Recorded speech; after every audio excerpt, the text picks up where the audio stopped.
उसका amount bank से हमें फाइनेंस हो जाएगा। जी। अब होम लोन का इंटरेस्ट रेट तो आपको पता ही है 8.5 से 9 के अप्रॉक्स रहता है। तो अगर उस हिसाब से देखें तो इसका इंटरेस्ट रेट बहुत कम हो गया। जी। सेकंड पार्ट, अगर किसी अगर बना हुआ है, उन्हें फाइनेंस करवाना है, तो एसबीआई जल्द ही स्कीम लेके आने वाली है। उसके अलावा बहुत सारे बैंक्स हैं, बहुत सारी एनबीएफसीज हैं जो ऑलरेडी इस पे लोन कर रही है। जी। 3 to 4 डेज या जी। मैक्सिमम 7 डेज के अंदर लोन उनका हो जाता है प्रोसेस, तो उसमें प्रॉब्लम नहीं आती। ये पार्ट हो गया हमारा रेजिडेंस का। जी। इंडस्ट्रीज में बहुत अच्छा काम किया है, सेम कॉन्सेप्ट है। कोई नई इंडस्ट्री सेटअप होती है तो उनकी जो डीपीआर बनती है, लाइक डिटेल प्रोजेक्ट रिपोर्ट, उसमें सोलर इंक्लूड कर लेते हैं तो उनका पूरा प्रोजेक्ट फंडिंग हो जाता है। जी। कुसुम कंपोनेंट बेसिकली एक सेंट्रल गवर्नमेंट की स्कीम है जो फार्मर्स को या फार्मर्स की लैंड जो बैरन लैंड है, जहाँ पे वो खेती नहीं कर सकता, उसके काम की नहीं है, उसके थ्रू वो चाहते हैं कि फार्मर्स की भी एक इनकम हो। सोलर पैनल्स लगाने के लिए लोग जागरूक तो हो रहे हैं, लेकिन जब बात आती है बजट की, फाइनेंस की, तो बढ़ते हुए कदम उनके रुक जाते हैं। तो इनसे जुड़ी हुई सारी प्रॉब्लम्स, जितनी भी समस्याएं हैं, जितने भी सवाल हैं, उनसे जुड़े हुए आंसर्स लेने के लिए आज हमारे साथ मौजूद है स्टूडियो में कोरोना सोलटेक के founder mister Ramakant Jahangir sir. Sir, आपका बहुत बहुत स्वागत है। Thank you ma'am, thank you. Sir, मैं जानना चाहूंगी कि जिस तरह से गवर्नमेंट सपोर्ट कर रही है सोलर इंडस्ट्रीज को, नई नई योजनाएं भी ला रही है और धीरे धीरे मैं देख रही हूँ कि जागरूकता भी बढ़ रही है लोगों के अंदर, लेकिन जब बात आती है फाइनेंस की, इससे जुड़े हुए जितने भी बजट अगर एकदम से आप सुनेंगे किसी भी पैनल का, तो लोग घबरा जाते हैं, सोचते हैं कि कैसे इसकी व्यवस्था होगी, ये तो बहुत बड़ा अमाउंट है।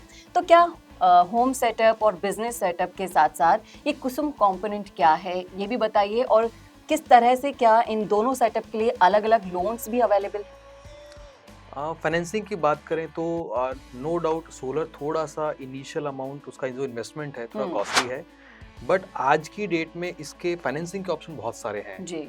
हम इनको अगर सेक्टर वाइज डिवाइड कर दें तो residential, commercial, industrial and Kusum components, इन सारे सेक्टर्स के लिए हमारे पास स्कीम्स है। अगर हम रेजिडेंशियल की बात करें तो जो भी रेजिडेंस ओनर है, जिन्होंने भी होम लोन लिया है, उसी में सोलर ऐड हो जाता है और सोलर ऐड होने के साथ ही उसका अमाउंट बैंक से हमें फाइनेंस हो जाएगा। अब होम लोन का इंटरेस्ट रेट तो आपको पता ही है 8.5 से 9 के अप्रॉक्स रहता है। तो अगर उस हिसाब से देखें तो इसका इंटरेस्ट रेट बहुत कम हो गया। सेकंड पार्ट, अगर किसी अगर बना हुआ है, उन्हें फाइनेंस करवाना है, तो एसबीआई जल्द ही स्कीम लेके आने वाली है। उसके अलावा बहुत सारे बैंक्स हैं, बहुत सारी एनबीएफसीज हैं जो ऑलरेडी इस पे लोन कर रही है जी। और विदाउट एनी डॉक्यूमेंटेशन की हम बात करें तो कोई कोलेट्रल नहीं है उसके अंदर, क्योंकि एक 3-4 लाख या 5 लाख रुपए के प्रोजेक्ट के लिए कोई भी अपने घर के पेपर गिरवी नहीं देगा। जी। तो 100% वहाँ पे विदाउट कोलेट्रल भी फाइनेंसिंग ऑप्शंस है और जल्दी ही 8-9% पे बहुत सारे बैंक्स भी देना स्टार्ट कर देंगे। तो इसके लिए अप्लाई करने का कोई प्रोसेस वगैरह रहता है? बिल्कुल, अप्लाई करने का प्रोसेस है। हमारे साथ बहुत सारे एनबीएफसीज और बैंक्स टच में है। हम उनके जो भी स्टाफ हैं उनके साथ हम क्लाइंट को इंटरेक्ट करवा देते हैं। जो कि डॉक्यूमेंटेशन उनका होगा वो उनसे डायरेक्ट ले लेते हैं और जो भी प्रोसेस होगा वो विद इन 3 to 4 डेज या मैक्सिमम 7 डेज के अंदर लोन उनका हो जाता है प्रोसेस, तो उसमें प्रॉब्लम नहीं आती। ये पार्ट हो गया हमारा रेजिडेंस का। इंडस्ट्रियल या कॉमर्शियल की बात करें, जिनका भी amount more than 10 lakh, 15 lakh, 20 lakh है, वहाँ पे तो बहुत अच्छी स्कीम्स है। लाइक सिडबी की बहुत अच्छी स्कीम्स है जिनमें रेट ऑफ इंटरेस्ट भी बहुत कम है। और उसके अलावा प्राइवेट, गवर्नमेंट जितने भी बैंक्स है, लाइक बीओबी हो गए, आपके एयू बैंक हो गए, पीएनबी हो गए, हर कोई बैंक इन चीज़ों को फंडिंग कर रहा है। इंडस्ट्रीज में बहुत अच्छा काम किया है, सेम कॉन्सेप्ट है। कोई नई इंडस्ट्री सेटअप होती है तो उनकी जो डीपीआर बनती है, लाइक डिटेल प्रोजेक्ट रिपोर्ट, उसमें सोलर इंक्लूड कर लेते हैं तो उनका पूरा प्रोजेक्ट फंडिंग हो जाता है। तो यहाँ पे हमें फंडिंग की कोई दिक्कत नहीं आती, क्लाइंट को कोई दिक्कत नहीं आती, इजीली फंडिंग हो जाती है। जी। इसके अलावा कुसुम कंपोनेंट क्या है? कुसुम कंपोनेंट बेसिकली एक सेंट्रल गवर्नमेंट की स्कीम है जो फार्मर्स को या फार्मर्स की लैंड जो बैरन लैंड है, जहाँ पे वो खेती नहीं कर सकता, उसके काम की नहीं है, उसके थ्रू वो चाहते हैं कि फार्मर्स की भी एक इनकम हो, या जिन्होंने भी प्लांट इंस्टॉल किया है वो एक 25 ईयर्स तक एक इनकम जनरेट कर पाए। तो उसके अंदर उन्होंने स्कीम स्टार्ट की। कोई भी अपनी बैरन लैंड पे या लैंड रेंट पे लेके 2 मेगावाट, 3 मेगावाट, 1 मेगावाट, डिपेंड करता है एरिया वाइज, वहाँ पे वो प्रोजेक्ट इंस्टॉल कर सकते हैं और गवर्नमेंट उनसे पीपीए करेगी यानी पावर परचेज एग्रीमेंट, वो एनर्जी जो भी जनरेट करेंगे गवर्नमेंट उनसे परचेज करेगी और उसके अगेंस्ट उनका पेमेंट करेंगे। जी तो जी सर, तो ये काफ़ी बढ़िया प्रोसेस आपने बताया। तो मुझे ये समझ में आया कि जिस तरह से हम जिस कंपनी से सोलर लगवाते हैं तो वो ही ये सारी चीज़ें मैनेज करवाकर अपने कस्टमर्स को, क्लाइंट्स को प्रोवाइड करवाएंगे। बिल्कुल बिल्कुल, बिल्कुल। लेकिन एक बात और मैं जानना चाहूँगी, जिस तरह से मार्केट में बहुत सारी कंपनियां अवेलेबल हैं, तो जितनी कंपनियां हैं, जितने वादे हैं, उन सबको मद्देनज़र रखते हुए कोई फ्रॉड ना हो जाए, तो इसके लिए क्या प्रिकॉशंस लेने चाहिए लोग जो सोलर लगवाना चाहते हैं? मैम देखिए, आज की डेट में फ्रॉड हर फील्ड में है। हम जितना एक्टिव ध्यान रखेंगे चीज़ों पे, हम फ्रॉड से बचे रहेंगे।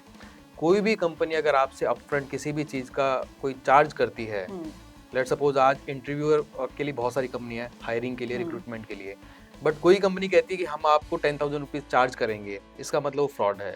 तो सेम केसेस यहाँ भी है। अगर कोई बैंक, कोई एनबीएफसीज या कोई पर्सन ये कहता है कि आपको 10,000 रुपये अपफ्रंट देना होगा, उसके बाद हम आपकी फाइल लगाएंगे, इस टाइप के अगर कोई है तो फ्रॉड है। उसके अलावा जो भी कंसर्न पर्सन आपके पास आते हैं, आप उनके प्रॉपर डॉक्यूमेंट चेक कीजिए। जो भी आपके ईपीसी पार्टनर है, सोलर ईपीसी पार्टनर, उनसे वेरीफाई करवा लीजिए क्या ये बंदे या एम्प्लॉय जो भी हैं वो कंसर्न बैंक से या एनबीएफसी से आए हैं।